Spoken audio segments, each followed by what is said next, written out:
بسم الله الرحمن الرحيم. السلام عليكم ورحمة الله وبركاته. إن الحمد لله نحمده ونستعينه ونستغفره ونعوذ بالله من شرور أنفسنا ومن سيئات أعمالنا. من يهده الله فلا مضل له ومن يضلله فلا هادي له. وأشهد أن لا إله إلا الله وحده لا شريك له وأشهد أن محمدا عبده ورسوله أما بعد. فقد قال الله تعالى في القرآن العظيم والفرقان المجيد: أعوذ بالله من الشيطان الرجيم. يا أيها الذين آمنوا اتقوا الله حق تقاته ولا تموتن إلا وأنتم مسلمون.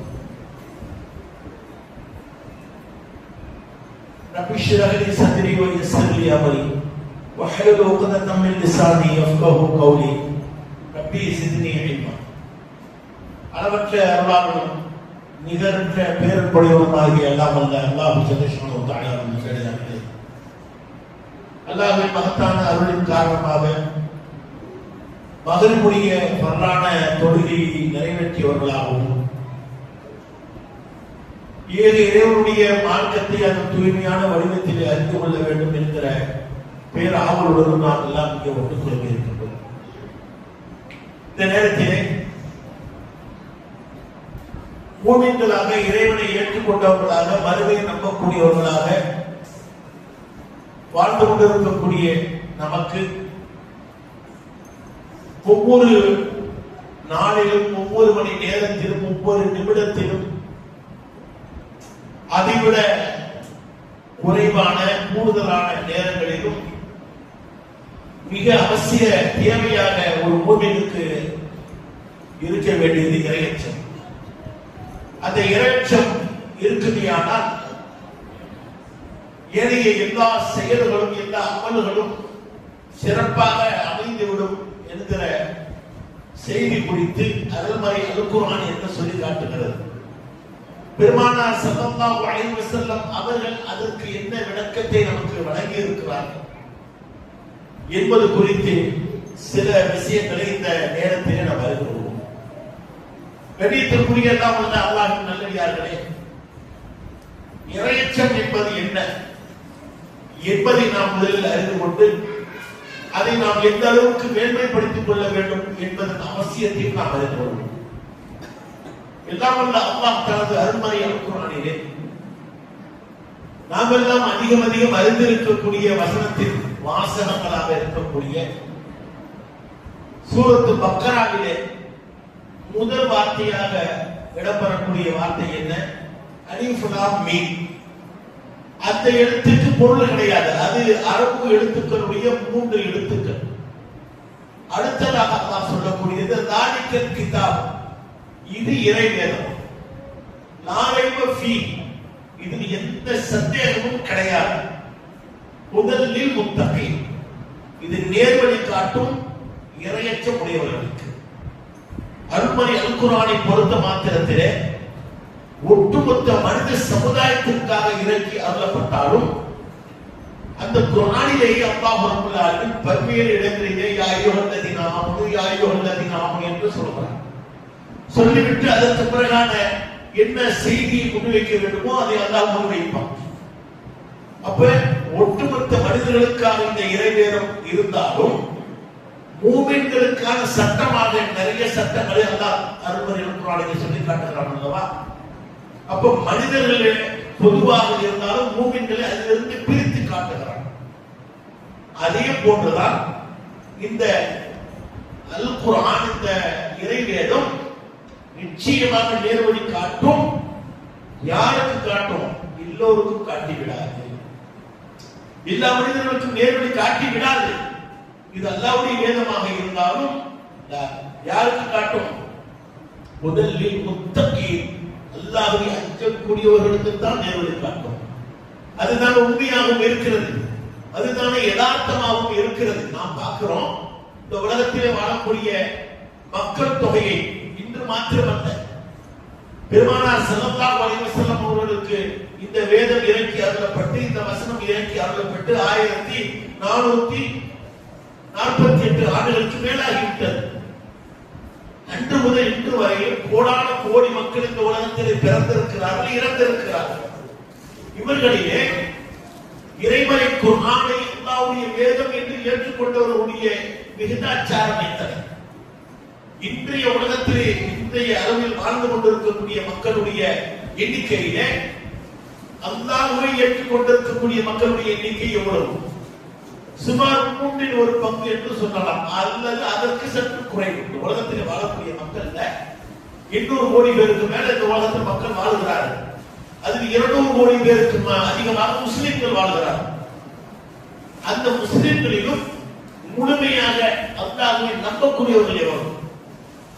அந்த நம்பிக்கை கொண்டவர்களிலும் அல்லாஹ்வை அஞ்சக்கூடியவர்கள் எவ்வளவு பேர்? இன்று நாம் இப்படியே வடிகட்டி பார்த்தோமையானால் ஒரு சிறு தொகையினர் தான் அல்லாஹ்வை அஞ்சக்கூடியவர்களாக இருப்பார். அந்த குர்ஆன் அவர்களுக்கு தான் வழிகாட்டி இருக்கிறது என்பதை இதன் மூலமாக நாம் அறிந்து கொள்ளலாம்.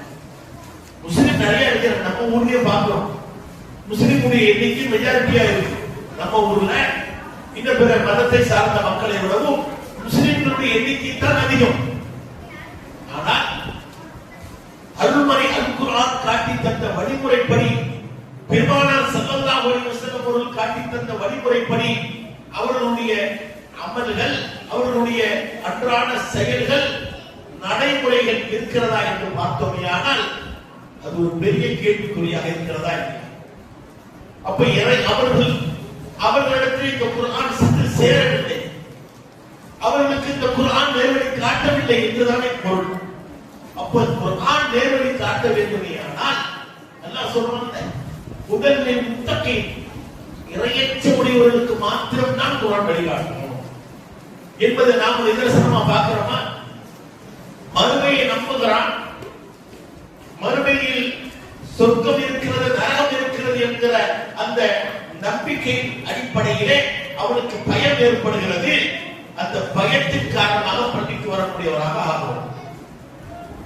பள்ளிவாசல்கள் நிறைந்து காணப்படக்கூடிய ஒரு பகுதியிலே வெள்ளிக்கிழமையை நாம் ஒப்பிட்டு பார்க்கின்ற பொழுது பள்ளி நிரம்பி விடுகிறது.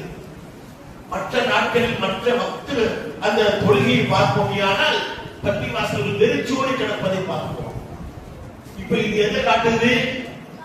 அல்லாஹ்வை நம்பக்கூடிய மக்களை கூட குர்ஆனை முழுமையாக ஏற்றுக்கொள்ளவில்லை, மறுமையை நம்பவில்லை, மொத்தத்தில் இறையச்சம் இல்லை, குர்ஆன் அவர்களுக்கு வழிகாட்டவில்லை. அதைத்தான் அல்லாஹ் சொல்கிறான், முதலில் முத்தகி இறையச்சமுடையவர்களுக்கு தான் குர்ஆன் வழிகாட்டணும், இறையச்சமுடையவர்களுக்கு தான் நேர் வழிகாட்டணும். குர்ஆனை நாம நம்பினா கூட வெறுமனே நம்பிக்கையோடு நின்று விடாமல் அந்த நம்பிக்கையின் வெளிப்பாடாக நம்மிடத்திலிருந்து இறையச்சம் வெளிப்பட வேண்டும். எல்லா நிலைகளிலும் இறையச்சம் வெளிப்பட வேண்டும். அப்படி வெளிப்படுமே ஆனால் அவர்களுக்கு இந்த குர்ஆன் வழிகாட்டும்.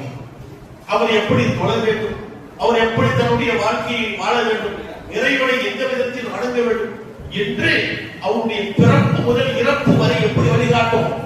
5 நாள் மாத்திரம் தான் வழிகாட்டும். யதார்த்தமா நம்ம புரிஞ்சுக்கிறதுக்கு நாம் வாழக்கூடிய பகுதிகளிலும் சரி, உலகத்தின் பல்வேறு நாடுகளிலும் அனைத்து பகுதிகளிலும் சரி, அரசாங்கம் இருக்கும்.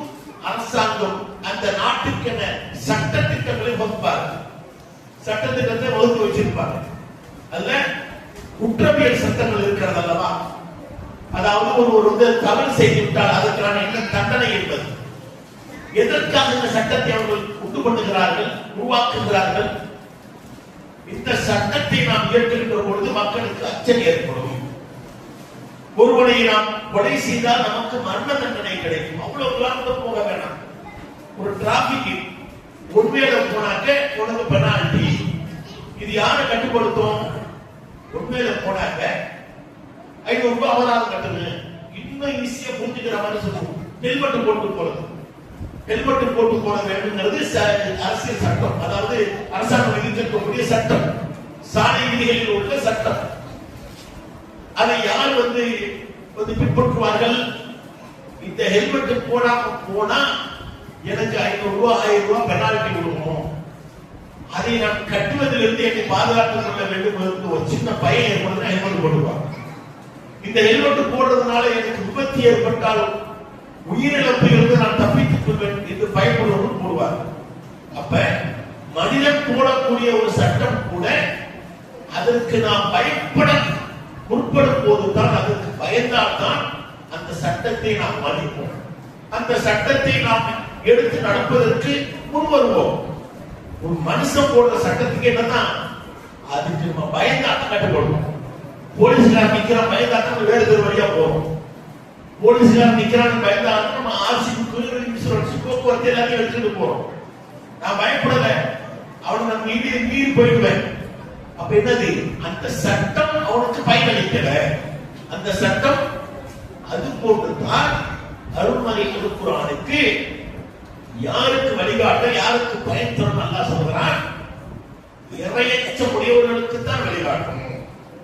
வழிகாட்டிவிட்டா அவன் நேர்வழியில் நடக்க போகிறான், அதற்கு பிறகு சொர்க்கம் செல்ல போகிறான் என்பதுதான் அதனுடைய இறுதி முடிவாக இருக்க போகிறது. அதைத்தான் அல்லாஹ் ரப்பல் ஆலமீன் தனது அருள்மறை குர்ஆனிலே அழகாக சொல்கிறான். எப்படி சொல்லுகிறான், முதலில் முத்தகீன் இறையச்சம் உடையவர்களுக்கு மாத்திரம் தான் அந்த குர்ஆன் வழிகாட்டும். குர்ஆனில் ஒரு வீட்டுல 10 இருந்தாலும் சரி, எத்தனை இருந்தாலும் சரி, நேர்வழி காட்டாது.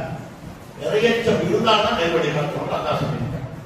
அடுத்து இறையச்சம் எப்படி இருக்க வேண்டும், இறையச்சம் இருந்தால்தான் வழிகாட்டும். சரி, இறையச்சம் எப்படி இருக்க வேண்டும்?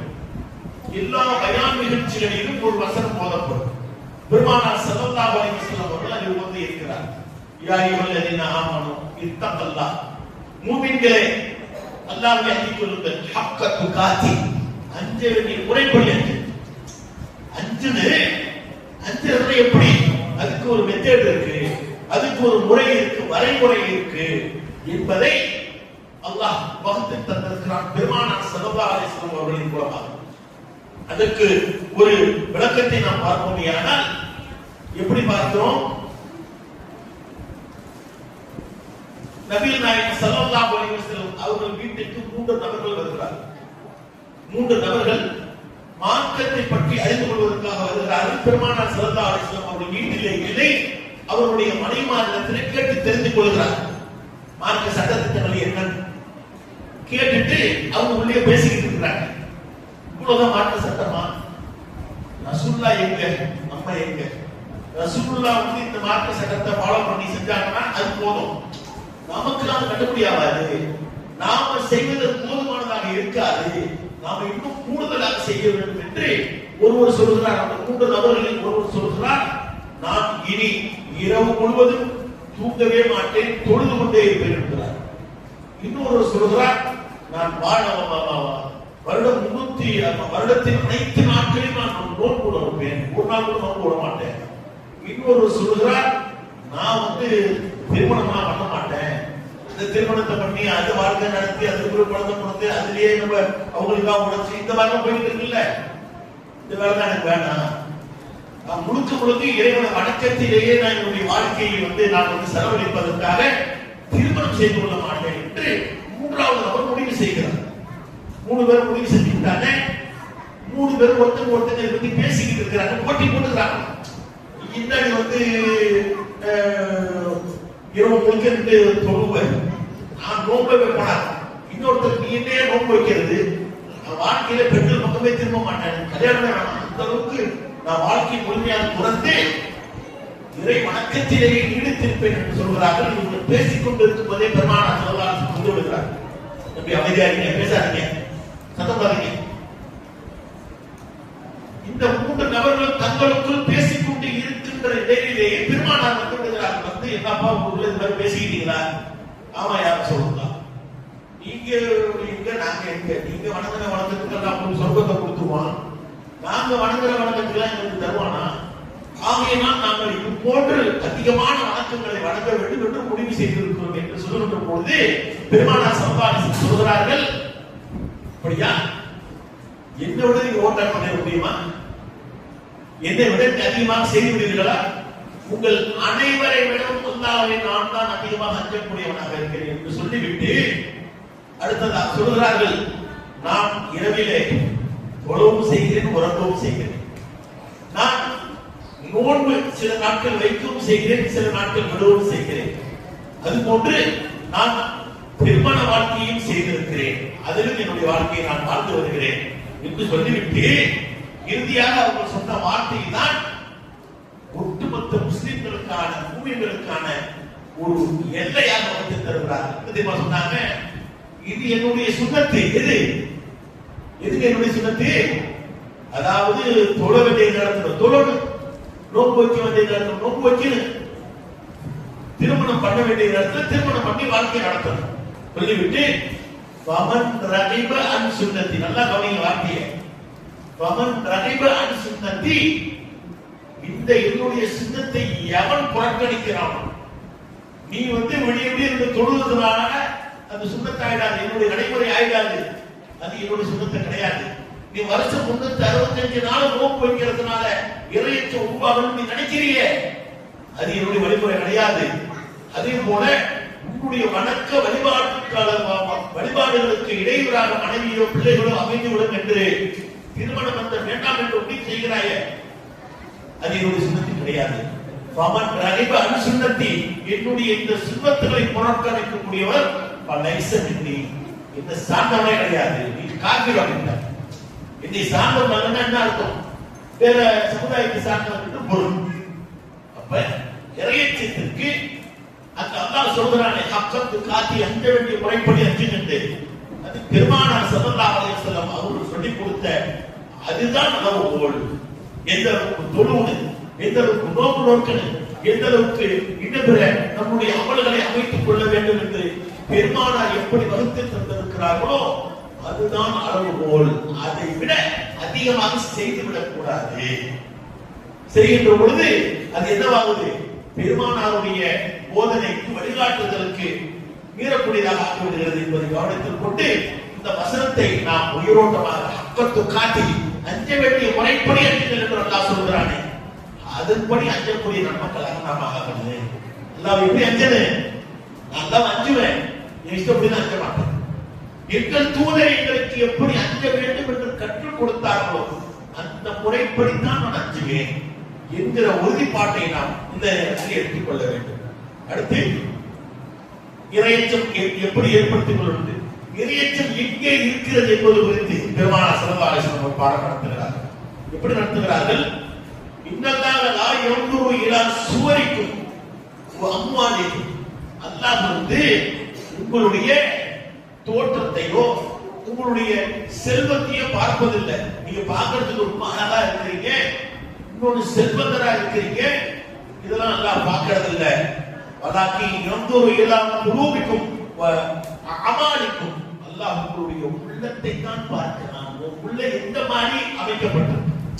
எல்லோருக்கும் உள்ளம் இருக்கிறது, எல்லோருக்கும் இதயம் இருக்கிறது, எல்லோருக்கும் சிந்தனை இருக்கிறது. அந்த சிந்தனை, அந்த உள்ளம் எந்த அளவுக்கு சரியானதாக இருக்கிறது என்பதை அல்லாஹ் பார்க்கிறான். அந்த உள்ளம் சரியாக இருப்பதின் அடையாளமாக, அதனுடைய வெளிப்பாடாக உங்களுடைய அமல்கள் எப்படி இருக்கிறது, உங்களுடைய செல்வம் எப்படி இருக்கிறது, உங்களுடைய தோற்றம் எப்படி இருக்கிறது என்பதை அல்லாஹ் பார்ப்பது கிடையாது. நீ எப்படி வேணாலும் இருந்து போ, நீ அழகா இரு, அதெல்லாம் அல்லாஹ்வுடைய படைப்பு தானே. அல்லாஹ்வுடைய படைப்புல சிலர் அழகாக இருப்பார்கள், லட்சணமாக இருப்பார்கள், சிலர் அவலட்சணமாக இருப்பார்கள். அவர்களை யார் படைத்தது? அவர்களையும் அல்லாஹ் படைத்தான். அப்ப அல்லாஹ்வுடைய இலக்கணமாக எது இருக்கு? அல்லாஹ்வுடைய பார்வையாக எது இருக்கு? நீங்க எப்படி வேணாலும் இருந்து போ, கருப்பாரி, வெள்ளையாரி, குண்டாரி, ஒல்லியாரி, லட்சணமாரி, அவலட்சணமாரி, அதெல்லாம் பார்க்க கிடையாது. அதே போல பெரிய செல்வந்தனாகி, ஏழையாகி, அதெல்லாம் வேலைக்கு ஆகாது. வேற என்னதான் ஆகும்? உன்னுடைய உள்ளத்தை நான் பார்க்கிறேன், உன்னுடைய செயல்களை நான் பார்க்கிறேன். அப்ப இறையச்சம் உள்ளத்தில் இருக்கிறது. அதை பெருமானார் ஸல்லல்லாஹு அலைஹி வஸல்லம் அவர்கள் கையை வைத்து சொன்னார். வேறு ஒரு ரிவாயத்தில் பெரிய செய்தியில அத்தக்வா ஹாவுனா, தக்வாங்கிறது எங்க இருக்கு? இங்க இருக்கு. 3 தடவை நெத்தில கையை வச்சு சொன்னாங்க, அத்தக்வா ஹாவுனா, அத்தக்வா ஹாவுனா, இங்கதான் இறையச்சம் இருக்கு, இதிலிருந்து தான் வெளிப்படுது என்று பெருமானார் ஸல்லல்லாஹு அலைஹி வஸல்லம் அவர்கள் அழகான முறையிலே நமக்கு இந்த இறையச்சம் குறித்து பாடம் நடத்துகிறார்கள் என்று சொன்னால், அதை நாம் எந்த அளவுக்கு பின்பற்றுகிறோம் என்பதை ஒவ்வொருவரும் சீர்தூக்கி பார்க்க கடமைப்பட்டவர்களாக இருக்கிறோம். அடுத்து பார்க்கிறோம், இறையச்சம் என்றாலே நிறைய செய்திகள். எப்படி பார்க்கிறோம்? அல்லாஹ் சொல்கிறான், அதாவது இதுக்கு சில உதாரணங்கள் சொல்லலாம். எப்படி இறையச்சம் உடைய அவர்களுடைய அமல்கள் ஏற்றுக்கொள்ளக்கூடிய அந்த விதம் குறித்து அல்லாஹ் சொல்கிறான். இறையச்சம் உடையவர்களுடைய அமல்கள் தான் ஏற்றுக்கொள்ளப்படும். அதற்கு ஒரு உதாரணத்தை அல்லாஹ் சொல்றான். எப்படி சொல்றான்? வத்லு அலைஹிம் நபஅ அப்ன ஆதம பில் ஹக்கி. ஆதமுடைய 2 மகன்களுடைய உண்மையான செய்தியை உங்களுக்கு நாம் சொல்கிறோம். அல்லாஹ் நமக்கு பாடம் நடத்துறான். சொல்றான்ல, அல்லாஹ் நமக்கு பாடம் நடத்துகிறான். ஆதமுடைய 2 மகன்களுடைய உண்மையான செய்தியை உங்களுக்கு நான் சொல்லி காட்டுகிறேன் என்று சொல்லிவிட்டு, இது கர்ரபா குர்பானன் குப்பில மின் அஹதிஹிமா வலம் யுதகப்பல் மின் ஆஹர். அதாவது 2 பேரும் ஒரு குர்பான் கொடுக்கிறாங்க, ஒரு இறை வணக்கத்தை நிறைவு செய்கிறார்கள். அந்த இருவருடைய இறை வணக்கத்தில் ஒருவருடைய இறை வணக்கத்தை அல்லாஹ் ஏற்றுக்கொள்கிறான், ஒருவருடைய இறை வணக்கத்தை அல்லாஹ் நிராகரித்து விடுகிறான். இப்ப இதுல நமக்கெல்லாம் ஒரு கேள்வி வருது. யாரெல்லாம் கவனமா கேட்கிறாங்களோ அவங்களுக்கு தான் கேள்வி வரும். அவங்களுக்கு தான் மனசுல கேள்வி எழுவும். என்னது, அல்லாஹ் ஏத்துக்கிட்டானா ஏத்துக்கலான்னு எப்படி தெரியும்? நீங்க தொழுகிறீங்க, நானும் தொழுகிறேன், நம்ம எல்லாம் தொழுகிறோம், நோக்கு நோக்குறோம், எல்லாம் அல்லாஹ்வுக்காக செய்யறோம். அல்லாஹ் ஏத்துக்கிட்டானா ஏத்துக்கலையா யாருக்கா தெரியுமா? யாரும் சொல்ல முடியாது. எப்ப தெரியும்? மறுமை நாளுக்கு தெரியும். ஆனா இன்னைக்கு அல்லாஹ் எப்படி சொல்றான்? ஒருவருடைய வணக்கம் ஏற்றுக்கொள்ளப்பட்டது, இன்னொருவருடைய வணக்கம் ஏற்றுக்கொள்ளப்படவில்லை. இதற்கு விளக்க உரையாளர்கள் முஃபஸ்ஸிர்கள் இருக்கிறார்கள் அல்லவா, அவர்கள் சொல்கிறார்கள், ஆரம்ப காலத்தில் முதல் மனிதர் ஆதம், அவர்களுக்கு பிறக்கின்ற பிள்ளைகள், அவர்களை வைத்துத்தான் உலகமே அடுத்து உருவாக இருக்கிறது, மனித சஞ்சாரம். ஆரம்ப காலத்திலே இறைவனுக்காக நேர்ச்சி செய்யக்கூடிய அந்த பொருள்களை ஒரு பொது வெளியிலே வைத்து விடுவார்கள். அது என்ன பொருள்னு வரல, அது கால்நடைகளா இல்ல தானியங்களா என்ன இல்லை, ஒரு குவியலாக வைப்பார்கள்.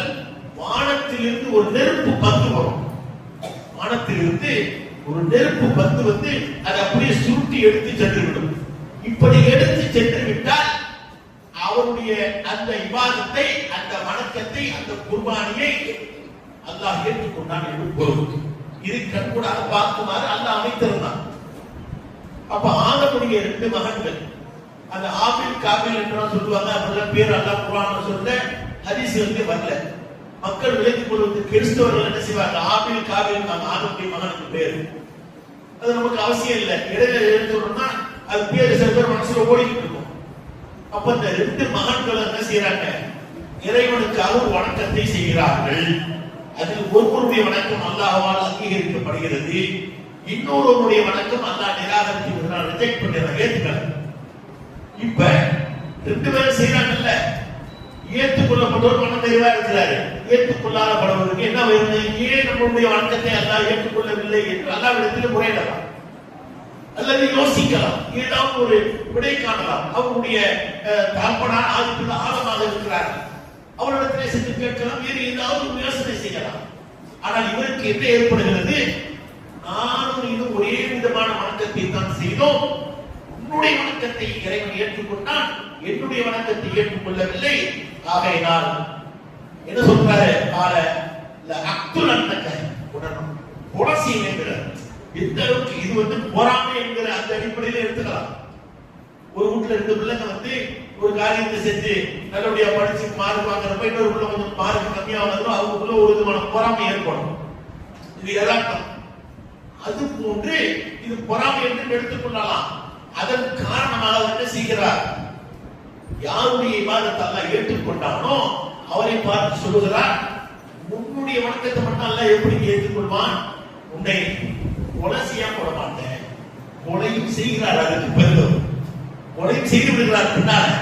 ஆனா அதுக்கு முன்பாக அவர் சொல்லுகிறார், யாரு யாருடைய வணக்கம் ஏற்றுக்கொள்ளப்பட்டதோ அவர் சொல்லுகிறாரு, நீ சிந்திக்க மாட்டியா, யோசிக்க மாட்டியா, உனக்கு அறிவு இல்லையா? இது எல்லாம் உள்ளடக்கிய வார்த்தையாக ஒரு வார்த்தையாக சொல்றார். கால இன்னமா எத்தக்கப்பலல்லாஹு மினல் முத்தகீன். உன் வணக்கத்தை அல்லாஹ் ஏன் ஏற்றுக்கலன்னு சிந்திக்க மாட்டீங்க. என்னது கொலை பண்றேங்கறிய? நிறையச்ச முடிவுடைய வணக்கத்தை தான் அல்லாஹ் ஏற்றுக்குவான். அது புரியாம நீ என்னைக்கு கொலை பண்றேங்கறிய என்று அவர் கேள்வி கேட்கிறார். அந்த கேள்வி அல்லாஹ் குர்ஆனிலே பதிவு செய்கிறான். அதன் மூலம் நமக்கான படிப்பினை. நம்முடைய ஒவ்வொரு வணக்கமும் அல்லாஹ்வால் அங்கீகரிக்கப்பட வேண்டுமேயானால் அது ஒரு தொழுகையாக இருக்கலாம், நோம்பாக இருக்கலாம், ஹஜ்ஜாக இருக்கலாம், அதெல்லாம் பின்னால வரேன். எந்த வணக்கமாக இருந்தாலும் அது அல்லாஹ் ஏற்றுக்கொள்ள வேண்டும் என்று சொன்னால் அதற்கு என்ன இருக்கிறது? இறையச்சங்கள். அதை உனக்காக செய்யல, 4 பேர் பார்க்கணுங்கிறதுக்காக செய்யல, 4 பேர் பாராட்டணுங்கிறதுக்காக செய்யல, எல்லாரும் செய்யறாங்க நானும் கூட்டத்தோடு சேர்ந்து அதை செய்ய அதற்காக செய்யல. நீ ஏற்றுக்கொள்ளணும், சொர்க்கம் கிடைக்குது, நரகத்திலிருந்து பாதுகாப்பு பெறும் என்பதாக அவருடைய வணக்கம் அமைய பெற வேண்டும். நம் அனைவருடைய வணக்கமும் அமைய பெற வேண்டும் என்பதற்காகத்தான் அல்லாஹ் இந்த வசனத்தை அழகாக பாடம் நடத்துகிறான் நமக்கு. அப்ப இதிலும் நமக்கு படிப்பினை இருக்கிறது. நம்முடைய ஒவ்வொரு வணக்கமும் எப்படி இருக்குது? வணக்கம் மாத்திரம் இல்ல, அதுல நிறைய செய்தி அல்லாஹ் எல்லா விஷயங்களுமே எப்படி இருக்க வேண்டும் என்று சொன்னால் இறையச்சத்தோடு இருக்க வேண்டும். அடுத்து அதான் மேலும் வந்து பாடம் நடத்துகிறான் நமக்கு. யா அய்யுஹல்லதீன ஆமனூ இன் தத்தகுல்லாஹ யஜ்அல் லக்கும் ஃபுர்கான். இது ரொம்ப கவனிக்க வேண்டிய ஒரு வசனங்க. குர்ஆன்ல எல்லா வசனமும் வந்து அல்லாஹ்வுடைய நமக்கு அல்லாஹ் வழங்கி இருக்கக்கூடிய அறிவுரைகள் தான். ஆனால் சிலை கொண்டு மின்னும் அப்படியே நமக்கு இறையச்சத்தை ஒரு நல் வழிகாட்டுதல் ஏற்படுத்தும். அல்லாஹ் சொல்றான், நம்பிக்கை கொண்டோரே நீங்கள் அல்லாஹ்வை அஞ்சினால் உங்களுக்கு அவன் அதன் மூலமா ஃபுர்கானை தருவான். ஃபுர்கான் என்னங்க? ஃபுர்கான் சொன்னாங்க ஃபரக்கன வேறுபடுத்தி பார்க்கிறார். நல்லது எது, கெட்டது எது, எது சாப்பிடலாம், எது சாப்பிடக்கூடாது, எதை பார்க்கலாம், எதை பார்க்க கூடாது, எதை பேசலாம், எதை பேசக்கூடாது, எதை நாம் அணியலாம், எதை அணியக்கூடாது, இப்படி சொல்லிக் கொண்டே போகலாம். ஹராம் ஹலால், கூடும் கூடாது, இது ரெண்டையும் வந்து ஃபரக் பண்ணி வித்தியாசப்படுத்தி காட்டுறது தான் ஃபுர்கான். என்ன சொல்றான்? நீங்க அல்லாஹ்வை பயந்தாக்கத்தான் அந்த தன்மை உங்களிடத்துல வரும். அல்லாஹ்வை பயப்படுறப்ப தானே ஒருவன் மானக்கேடான காரியங்களில் இருந்து தன்னை தற்காத்துக் கொள்கிறான். அல்லாஹ் அவனை பயப்படுகின்ற ஒருவன் தானே மதுவிலிருந்து தன்னை தற்காத்துக் கொள்கிறான். அல்லாஹ்வை பயப்படக்கூடிய ஒருவன் தானே மோசடி செய்வதற்கும் தன்னை தற்காத்துக் கொள்கிறான். அல்லாஹ்வை பயப்படக்கூடிய ஒருவன் தானே சண்டை சச்சரவுகளில் இருந்தும் ஆபாசமான அருவருக்கத்தக்க பேச்சுக்களில் இருந்தும் இப்படி ஏராளமான விஷயங்களில் இருந்தும் அவன் விலகிக் கொள்வதற்கு எது காரணியாக அமைகிறது? இறையச்சம் அமைகிறது. அந்த இறையச்சத்தின் காரணமாக அவன் வேறுபடுத்தி பார்க்கிறான். இது நமக்கு தகுந்தது கிடையாது, நாம் பேசுவதற்கு ஏற்ற வார்த்தை கிடையாது, நான் செய்வதற்கு ஏற்ற வார்த்தை கிடையாது என்பதை அவன் எப்போது முடிவு செய்கிறான்? அதை சிந்தித்து பார்க்கக்கூடிய அந்த நிலையில் தான் அந்த ஃபரக் வேறுபடுத்தி பார்க்கக்கூடிய அதைத்தான் அல்லாஹ் சொல்கிறான். அல்லாஹ் நீங்க பயந்தீங்கன்னா அல்லாஹ் உங்களுக்கு ஃபுர்கானை தருகிறான். வேறுபடுத்தி பார்க்கக்கூடிய, வித்தியாசப்படுத்தி பார்க்கக்கூடிய அந்த தெளிவை உங்களுக்கு தருகிறான். வயுகஃபிர் அன்கும் ஸய்யிஆத்திக்கும், உங்களுடைய தீங்கை உங்களை விட்டு வெளியாக்குகிறான். உங்களுடைய தீங்கு இருக்கு, கெட்ட எண்ணம் இருக்கு, ஆனா இந்த இறையச்சம் வருவதன் மூலமாக நீங்க வித்தியாசப்படுத்தி பார்க்கிறீங்க, அந்த தீங்கை செய்வதிலிருந்து நீங்க வெளியாகிறீங்க என்று சொல்லிவிட்டு வல்லாஹு ஒரு ஃபதில், அதை அல்லாஹ் வந்து எப்படி இருக்கிறான்? மகத்தான அருளுடையவனாக இருக்கிறான். அப்ப இந்த இறையச்சம் வந்து அல்லாஹ்வுடைய மகத்தான அருளாக இருக்கிறது என்பதை நமக்கு அல்லாஹ் சொல்லி காட்டுகிறான். வேறு ஒரு இடத்துல அல்லாஹ் சொல்றான், நல்லா கவனிங்க. உமையத்தல்லாஹ் யஜ்அல் லஹு மக்ரஜா. ரொம்ப கவனிக்கத்தக்க வேண்டிய ஒரு வார்த்தை. நம்முடைய வாழ்க்கையிலே பல்வேறு இடங்களிலே நாம் நம்மில் சிலர் அனுபவித்திருக்கிறோம். எப்படி? உமையத்தல்லாஹ், அல்லாஹ்வை யார் அஞ்சுகிறார்களோ யஜ்அல் லஹு மக்ரஜா, அவர்களுக்கு ஒரு போக்கிடத்தை ஏற்படுத்தும், ஒரு வறுமை ஏற்படுகிறது, கடன் ஏற்படுகிறது, கஷ்டம் ஏற்படுகிறது, பொருளாதார நெருக்கடி ஏற்படுகிறது. பல்வேறு விதமான நெருக்கடிகள் ஏற்படலாம். பொருளாதாரத்தை சொன்னா ஈஸியாக லேசாக புரியும். ஒரு நெருக்கடி ஏற்படுது, இந்த நேரத்தில் என்ன செய்யணும்? அப்ப அந்த நெருக்கடி ஒரு சூழ்நிலை வருகின்ற பொழுதுதான் தவறான முடிவெடுத்து மனிதர்கள் சென்று விடுகிறார். வட்டி வாங்கிடுறான், அல்லது திருடி விடுகிறான், அல்லது அபகரித்து விடுகிறான், அல்லது மோசடி செய்து விடுகிறான், வேறு ஏதோ ஒரு வகையிலே அவன் என்ன செய்து விடுகிறான், தவறான வழியில் போய் விடுகிறான்னா அஞ்சக்கூடியவருடைய நிலை எப்படி இருக்கிறது? அல்லாஹ் அவனுக்கு ஒரு பாதை ஏற்படுத்துகிறான். அல்லாஹ் அவனுக்கு அல்லாஹ்வை அஞ்சி எனக்கு வறுமை ஏற்பட்டாலும் எனக்கு இந்த கஷ்டம் ஏற்பட்டாலும் நான் வட்டிக்கு வாங்க மாட்டேன், அடுத்தவனுடைய பொருளாதாரத்துக்கு ஆசைப்பட மாட்டேன், அடுத்தவனுக்கு மோசடி செய்ய மாட்டேன், வேறு தவறான பொருளாதாரத்தை நான் எந்த விதத்திலும் எடுத்துக்கொள்ள மாட்டேன் என்கிற அந்த உறுதிப்பாட்டை அல்லாஹ் அவனுக்கு ஏற்படுத்துகிறான். அல்லாஹ் அதற்கு பிறகு சொல்கிறான், அப்படிப்பட்ட ஆளுக்கு யாருக்கு அல்லாஹ் எனக்கு ஒரு போக்கிடத்தை ஏற்படுத்தணும் ஆக்கி தந்திருக்கிறான் என்று நம்பக்கூடியவர்களுக்கு அவன் எண்ணி பார்க்காத திசையிலிருந்து, அவன் சிந்தித்து பார்க்காத வழியிலிருந்து நான் அவனுக்கு பொருளாதாரத்தை ரிஸ்கை தருவேன் என்று சொல்லிவிட்டு மக்கள் அதாவது அல்லாஹ்வை சார்ந்து இருக்கக்கூடியவர்களுக்கு அவனே போதுமானவன். என்ன அழகான வார்த்தைகள் பார்த்தீங்களா? அல்லாஹ்வை அஞ்ச வேண்டும். அந்த அஞ்சுவதன் காரணமாக நமக்கு ஏற்படுகிற நெருக்கடி, ஒரு மனக்கரான காரியத்தை கூட செஞ்சிருக்கிறோம் அல்லது செய்வதற்கான சூழ்நிலைகள் உருவாகி இருக்கலாம். அந்த இறையச்சம் நமக்கு வருகின்ற பொழுது மஹ்ரஜா நமக்கு அல்லாஹ் ஒரு பாதையை ஏற்படுத்தும். அல்லாஹ் என்னை கண்காணிக்கிறான், அல்லாஹ் என்னை பார்த்து கொண்டிருக்கிறான், இதை செய்தால் எனக்கு மிக பெரும் இந்த உலகத்தில் விடுவு இருக்கிறது, மறுமையில் விடுவு இருக்கிறது, தண்டனை இருக்கிறது, வேதனை இருக்கிறது என்கிற அந்த அச்சப்பாடு அவனுக்கு ஏற்படுகின்ற பொழுது மஹ்ரஜா அவனுக்கு ஒரு பாதை அல்லாஹ் ஏற்படுத்தும். எப்படியாவது வெளியாகும், இதிலிருந்து நாம் வெளியாக வேண்டும். அது மாணக்கரோட காரியமாக இருக்கலாம். ஆனால் இதுல பொருளாதாரம் குறித்து அல்லாஹ் சொல்லுகிறார். அவர் எதிர்பாராத விதத்தில் இருந்து அவருக்கு நான் ரிஸ்கை வழங்குவேன் என்று சொல்கிறார். என்று சொன்னால் நம்மிலே அந்த பொருளாதார நெருக்கடிக்கு ஆளாகாதவர்கள் மிக சொற்பமானவர்கள். அதிகமான பேர் பொருளாதார நெருக்கடிக்கு ஏதாவது ஒரு சூழ்நிலையில் ஆராயும். அப்ப அல்லாஹ்விடம் என்ன செய்யணும்? தவக்கல் வைக்க வேண்டும். அல்லாஹ்விடத்தில் பொறுப்பை சாட்ட வேண்டும். இறையச்சம் இருக்கணும். அல்லாஹ் ஒரு பாதை ஏற்படுத்துவான். அதோடு அல்லாஹ்விட அந்த பொறுப்பை சாட்ட வேண்டும் என்று அல்லாஹ் ரப்பல் ஆலமீன் நம்மிடத்தில் எதிர்பார்க்கிறார். அடுத்து மனிதர்கள் எல்லோரும் அல்லாஹ்வுடைய படைப்பிலே சிறந்தவர்கள், கண்ணியமானவர்கள். கண்ணியமானவர்கள் யார்? அதையும் அல்லாஹ் சொல்றான். ஆனா நம்ம பார்வைக்கு எவர்களெல்லாம் கண்ணியமானவர்களாக தெரிகிறார்கள் தெரியுமா? காலங்காலமாக இஸ்லாத்தில் இருக்கிறார்கள். பரம்பரையாக வாழையடி வாழையாக இந்த குலத்தை சார்ந்தவர்கள், இந்த பகுதியை சார்ந்தவர்கள் என்று நாம் இன்றளவும் பெருமை பேசிக் கொண்டிருக்கக்கூடிய மக்களை பார்க்கிறோமா? அவர்கள் வாயில அல்ல மண்ணலை போடுறான். அவர்கள் வாயில அப்படியே மண்ணலை போடுறான். எப்படி போடுறான்? யார் யுவன்னாஸ், ஒட்டுமொத்த மனிதர்கள் அழைக்கிறான். இன்னா கலக்குனாக்கும் இந்த நற்கழிவு உருசா, உங்க எல்லோரையும் ஒரு ஆண் ஒரு பெண்ணில தான் படைச்சேன்.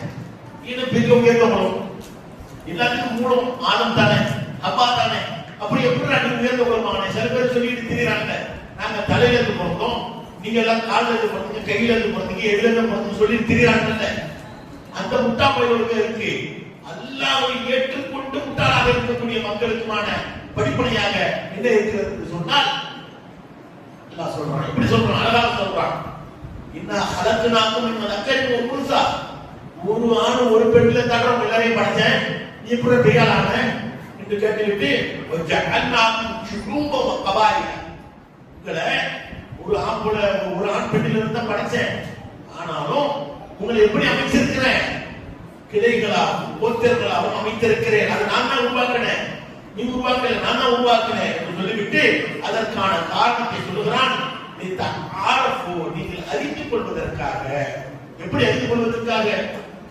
இப்ப கட்டத்தை கொண்டு வச்சுக்கோ, ஒரு பேச்சுக்கு அது ஊர்ல நிறைய இருக்குமா?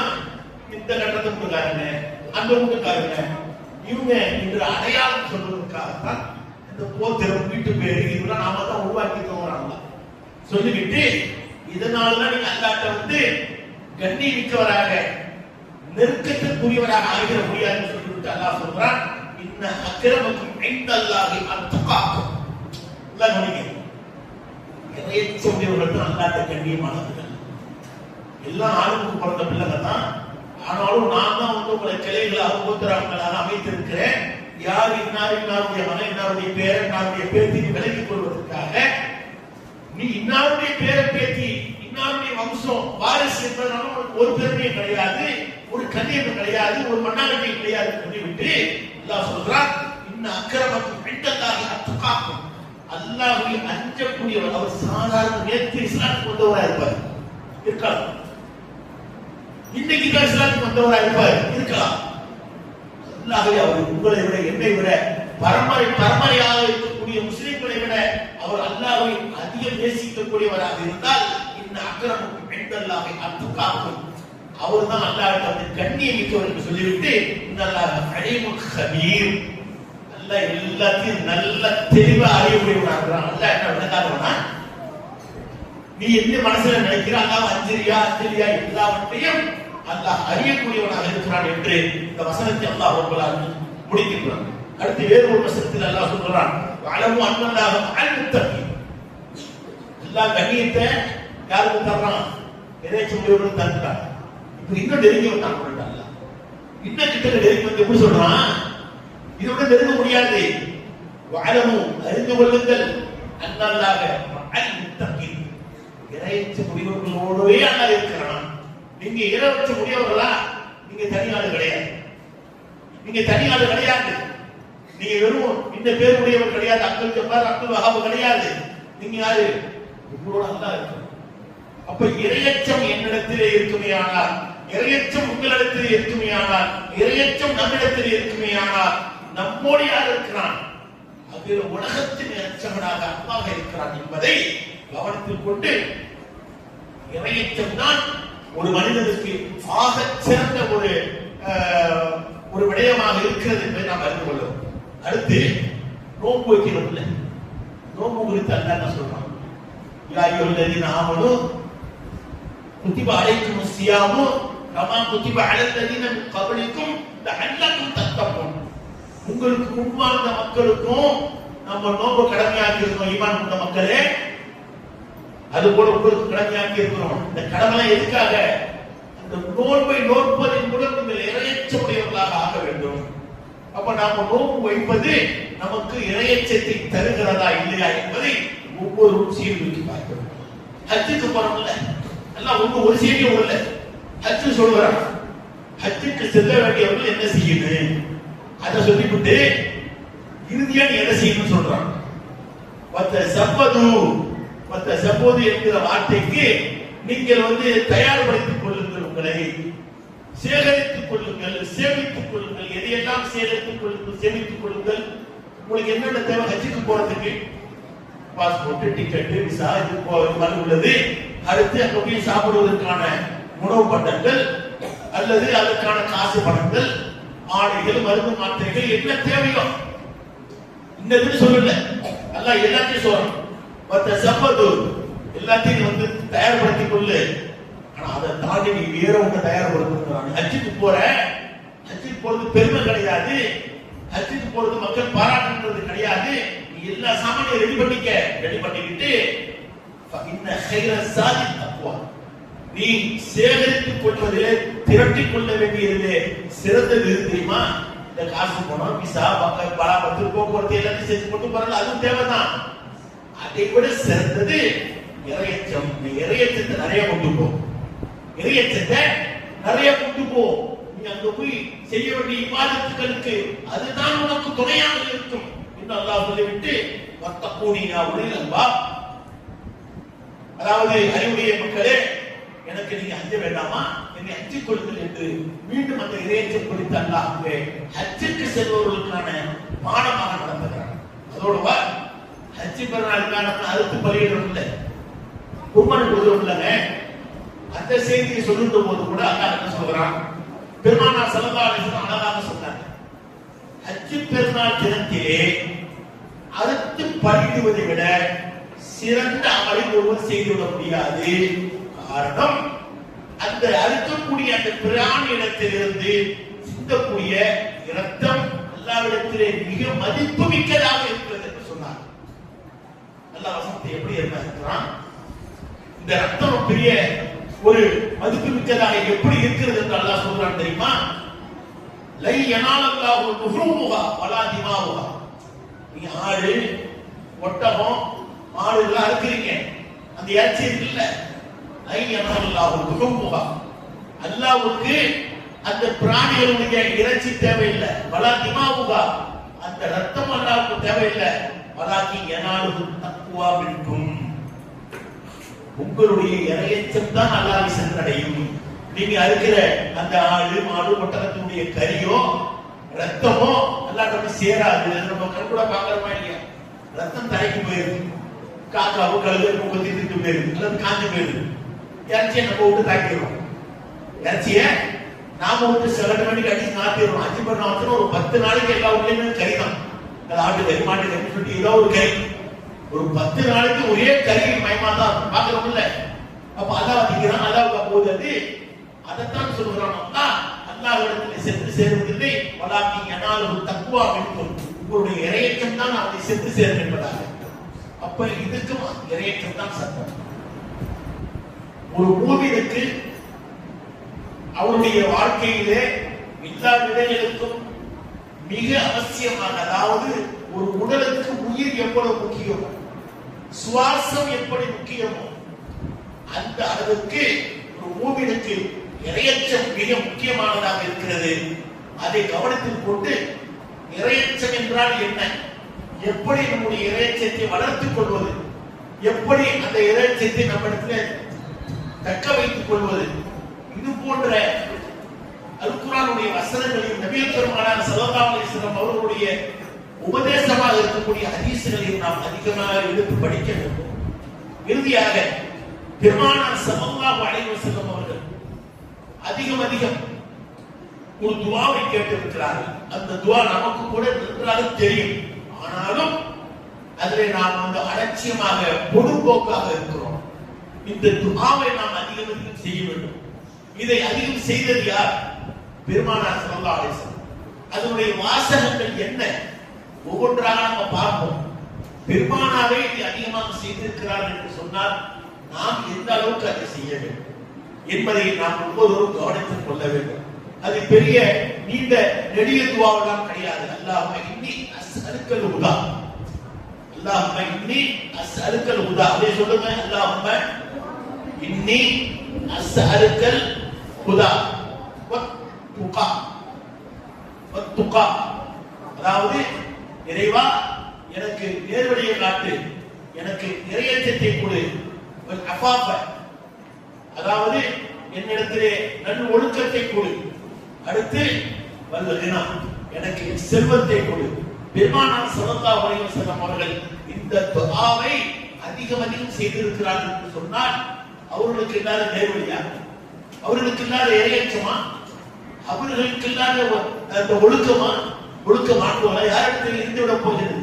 அவர்கள் அதிகம் இதை கேட்டிருக்கிறார்கள் என்று சொன்னால் நாம் எந்த அளவுக்கு நமக்கு ஹிதாயத்து வேண்டும், இறையச்சம் வேண்டும், நல்ல ஒழுக்கம் அது போன்ற வேண்டும், செல்வம் வேண்டும். செல்வத்தில் தேர்வுடையவர்களாக இருக்கிறோம்.